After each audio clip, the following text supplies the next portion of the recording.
The last video that I've made was all about the SRV, the retirement visa of the Philippines. And it seems like there's a lot of expats here married to a Filipino citizen. So obviously, one of their goal is to obtain permanent residency here in the Philippines. That's why we are here today. We're gonna talk about the 13A Spousal Visa of the Philippines. I'm gonna teach you how to apply, what are the requirements, like how much does it cost, and what are the things that you need to remember when applying. So stick around, grab a cup of coffee, let's get down to business.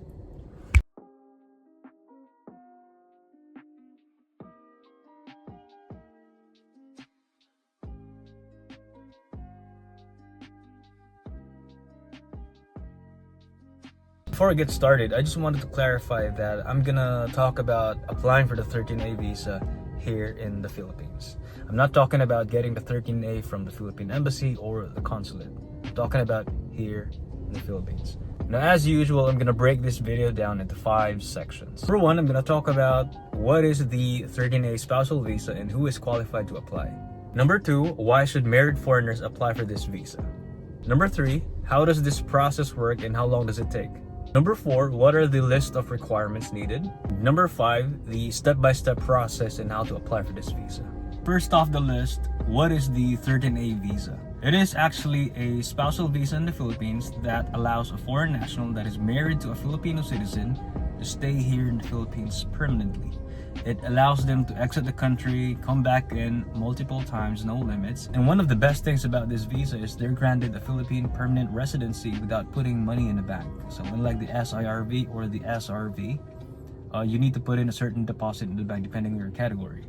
The 13A, as long as he or she is married to a Filipino citizen, they should be qualified for the 13A spousal visa. Now the question is, can all foreigners apply for this spousal visa, the 13A? The answer is no. Citizens from visa required countries are not qualified to apply for this visa. Instead, they can apply for the TRV or the MCL. Conversely, most of the citizens from visa-free countries are qualified to get this visa. If you're wondering what those countries are, you can look it up online. It says there EO408. It stands for Executive Order 408. Now on that list, you can find all countries that can enter the Philippines visa-free. Now take note, not all of those countries listed there can apply for this 13A visa. For example, you will find there Poland. They can enter the Philippines visa-free. However, they are not qualified to get the 13A visa. They are qualified instead for the TRV. Now, I've helped clients in the past apply for this visa. They're from America, they're from the UK, they're from Israel, they're from the South Korea, they're from Canada, what else? Germany, and I can't name all of them, but if you're not sure if you're qualified to apply for this 13A, you can actually ask the BI themselves, just to confirm. Why should married foreigners apply for this visa? 3 simple reasons. It's permanent, no deposit requirement, and it's very cheap. Now, all in all, let's say if you're gonna do the process by yourself, it's probably gonna cost you around 30,000 peso. It already includes the BI fees, the notary fees, the NBAG clearance, and all the minor stuff. Now, if you're gonna use an agency, it's probably gonna cost you around 70,000 or 80 or 90,000 pesos, all in all. However, if you're gonna use a lawyer or a law office to do it for you, it's probably gonna cost you higher than that, probably over 100,000 plus peso. Now, let's say if you're gonna do it yourself and it will cost you around 30,000, you're not gonna pay the 30,000 up front. You're gonna pay it half first and half the second. Now, that brings up to the next part. How does it work and how long does it take? Now, when you apply for the 13A, as a tourist, you will first apply for the conversion to 13A probationary residency. Now, it's still the same spousal visa, but you're given a 1-year visa and an ACRI card. It's still a multiple entry visa. You can enter the country and come back in as long as you'll be here in the Philippines for the next part, which is applying for the amendment to the 13A permanent residency. Now, at that stage, you're given a permanent visa with an ACRI card that is renewable every 5 years. Take note, let's say you're still in the 13A probationary residency and you have a year. Make sure you still have around 3 to 4 months to process the 13A permanent residency, because getting the approval will probably take you around 2 or 3 months. So just to make it sure you will not get expired in the middle of the process. Now let's move on to the most important part of this video, which is how to apply, or the step-by-step process in getting this visa. Okay, first and foremost, get the checklist of requirements. You have two options. You can go online, immigration.gov or gov.ph, or what I suggest, go to the BI office where you will file your application and get the checklist. Now let's go through the requirements one by one. The first one would be the joint letter request addressed to the commissioner. If you don't know who the commissioner is, go to the BI and ask. Basically, this letter says, "Hi, I'm Kevin, a citizen of this country, a foreign country. I am married to this Filipino citizen. We are residing in this place, like in the Philippines, and I am applying for a," just follow this format right here, "and I am applying for a conversion to non-quota immigrant visa by marriage probationary." It's very important to know that part. You can just put in on the letter that you're gonna apply for a permanent residency. You're gonna start off by applying for the conversion to non-quota immigrant visa by marriage probationary. Second one would be the duly accomplished CGAF form. Now, as you can see, the BI wrote their BI form. Now, when you go to the BI office, you're not just gonna get this one, you're also gonna get a form that you can fill out. The one with the small boxes, you can fill out the letters there. Now, the immigration will provide that one. You can go online or just get it from the BI themselves. Number 3, the marriage certificate. Now, if you're married in the Philippines, you can actually request a copy of your marriage certificate from the PSA. PSA stands for Philippine Statistics Authority. It is the civil registry office in the Philippines where you can request the birth certificate of Filipinos, the marriage certificate, the CENOMAR, all those stuff. However, if you're not married in the Philippines, you have two options. You can report your marriage certificate at the Philippine Embassy or the consulate so you can get a PSA copy here in the Philippines. If you haven't done that, then you can apostille your foreign marriage certificate. However, when you submit your application for the 13A, they will get the original piece of that document. So if you're gonna use that one, make sure you have two copies. One for the immigration and one for your personal copy. Number 4 would be your wife's birth certificate, and it must be in PSA copy, not the local copy, it must be the PSA copy. Number 5 would be your passport. So you must have the original and you must have a photocopy of it. Now make sure you have a photocopy of these 3 things. Number 1, you have a photocopy of the bio page, the front part of your passport where all the information is shown. Number 2 is you must have a photocopy of the arrival stamp, the latest one, not the old one, the latest one. Number 3 would be the latest validity that you have, the latest tourist visa that you have. Now, I think right now when you extend your visa, you're gonna have a receipt. Before the pandemic, you're gonna receive a sticker.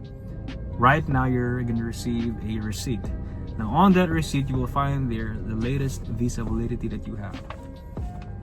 Now, make sure when you file your application, you must have at least around 1 to 2 months valid, because if you only have around 3 weeks left, they're not gonna allow you to file. Now, you must extend your tourist visa before you apply for this 13A. 6 would be the NBI clearance. It's basically a police check here in the Philippines. Now, the good thing about this 13A is there's no requirement from your home country. There's no birth certificate from your home country. There's no need for a police check from your home country. All the documents can be obtained here in the Philippines. Important tip: when you apply for the NBI clearance, make sure that you get the dates correct, because sometimes people interchange the date and the month. Next would be the BI clearance certificate. Now, it's not gonna be a certificate directly. It's gonna be a form. Now, you're gonna get this document together with this one right here, the CGAF form. Now, when you get the checklist, you get the application form, and then you get the BI clearance form. Number 8 would be the medical requirements. Now, for my experience, I think I've only encountered, no, not all countries are required to get these medical tests. For my experience, it's only the citizens of Israel. The rest, I think they're not required. Now, if you're not sure, you can go to the BI. If you're American, you're from Canada, the UK, what else? Germany, South Korea, there's no need to get this one. Step number 1. go to the BI and get this one. Now I suggest going to the BI office where you will file the application, because sometimes there are documents that they will add on that is not on the list, so do that. Number 2 is apply for the NBI clearance. Now the reason why I always tell my clients in the past to start with the NBI clearance is because it's one of the requirements that will take time. Now for Filipinos, we might get it in the same day or probably 30 minutes. When we walk into the NBI office, we wait, we pay, we do the biometrics and stuff, get in 30 minutes. However, if you're a foreigner, you will be automatically flagged. It's automatically hit for a foreigner. Now you'll have to wait around 2 or 3 weeks to get the NBI clearance. So the next one would be requesting the PSA copies. So that would be your wife's birth certificate and marriage certificate. Now let's say you have everything here on the list. Compile all the documents that you have. You go to the BI office, and the first thing that you will do is you're gonna have to ask them for a pre-evaluation. Now in that way, you're gonna double check everything before you pay for the 13A. After they pre-evaluate your documents and they say, okay, you're good to go, that will be the time that you will pay for your application. And after you pay, you and your spouse will be scheduled for an interview.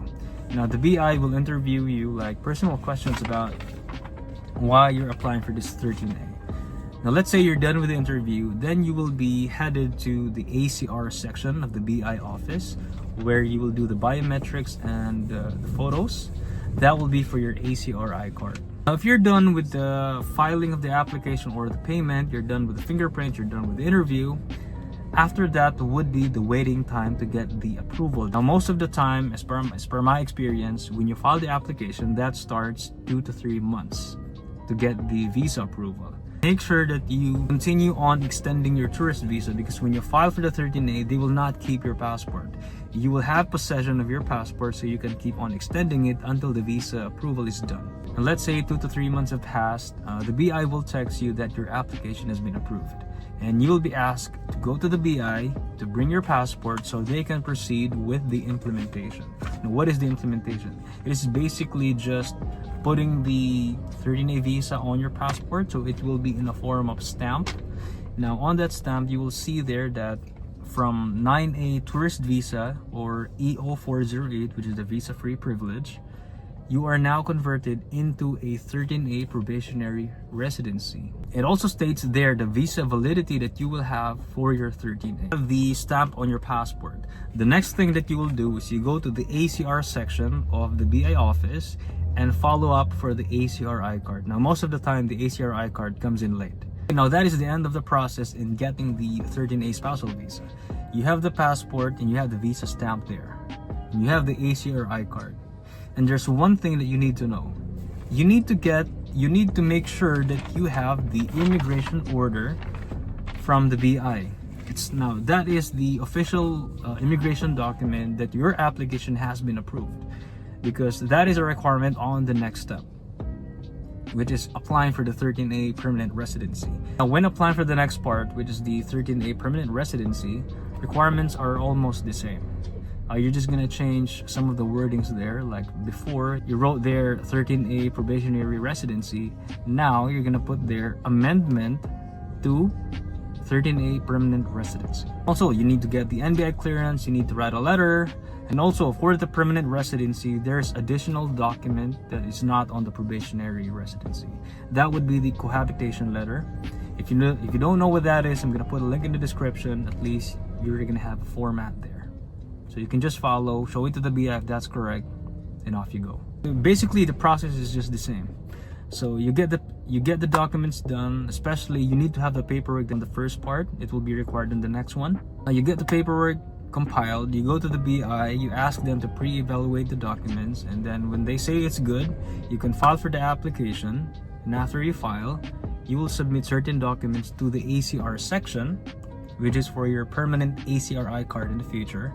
But you're not going to do the fingerprints anymore. You don't need to do the picture anymore, because they will use whatever information that they have in the previous application. After you pay for the application and you file your documents for the ACRI card and getting the permanent one, From that point, you're just gonna have to wait around 1 to 2 months.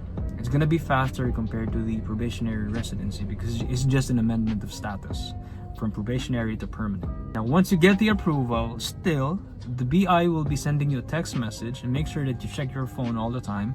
And then you will need to go to the office, the same procedure as before. You will go to the BI office, you bring your passport, they will put a stamp there. And once you get the visa stamp, make sure that you will also have another immigration order. That's very important. And once you have all of that, you can go to the ACR iCard section and check if your card is already available. If not, then continue in making follow-ups. Now, to end this video, I'm going to share you important reminders when having the 13A Spousal Visa. Number 1 would be the annual report. You need to visit the BI and pay for the annual report fee every first 60 days of the calendar year. Number 2 would be the renewal of your ACR iCard. Now, the visa is permanent, but not your card. Now, you need to make sure that you renew it once every 5 years, so when you exit the country and come back in, you will have the permanent resident status. Third one would be the restamping of visa. Now, if you have a new passport in the future, you can transfer the visa stamp from your old passport to the new one. All you need to do is just bring the old 13A paperwork that you had in the past, go to the BI, pay for the fees, and wait for around a month. Probably less than that. And from that point, you will have the 13A visa stamped on your new passport, so you don't have to carry around the old passport that you have. Alright, that's a wrap. Thank you so much, guys, for watching. Please subscribe to my channel. If you have questions along the way, or if there's a visa that you want me to do next, let me know in the comment section, and I'll try my best to make a video out of it. Until then, see you soon on the next video. Peace!